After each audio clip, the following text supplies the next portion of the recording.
when my boyfriend's humor crossed the line. At first, I thought he was charming, the funny one in the group, quick with clever remarks, able to turn silence into laughter. I admired that.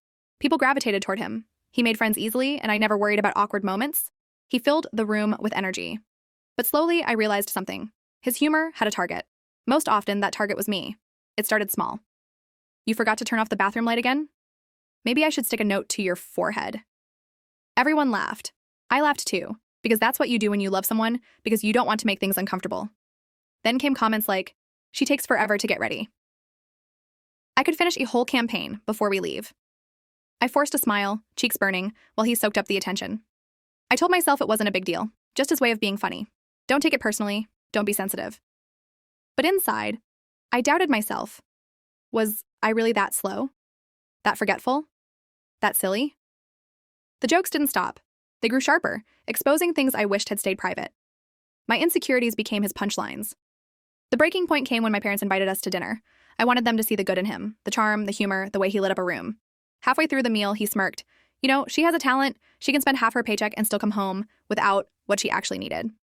The room fell into suffocating silence. My mom gave a weak chuckle, then looked away. My dad didn't laugh. He just frowned. I froze, fork halfway to my mouth, face burning. I wanted to disappear.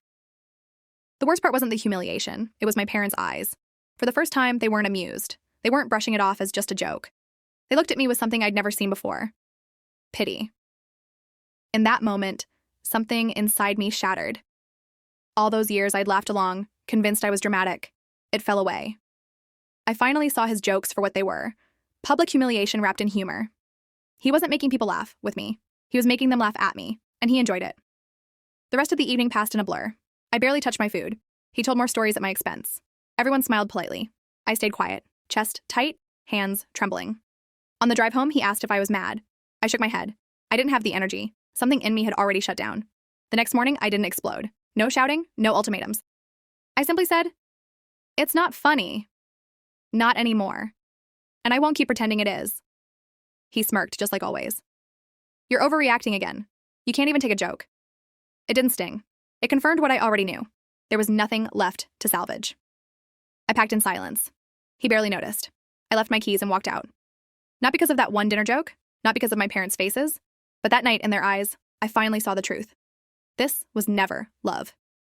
It was a stage, and I had been cast as the punchline.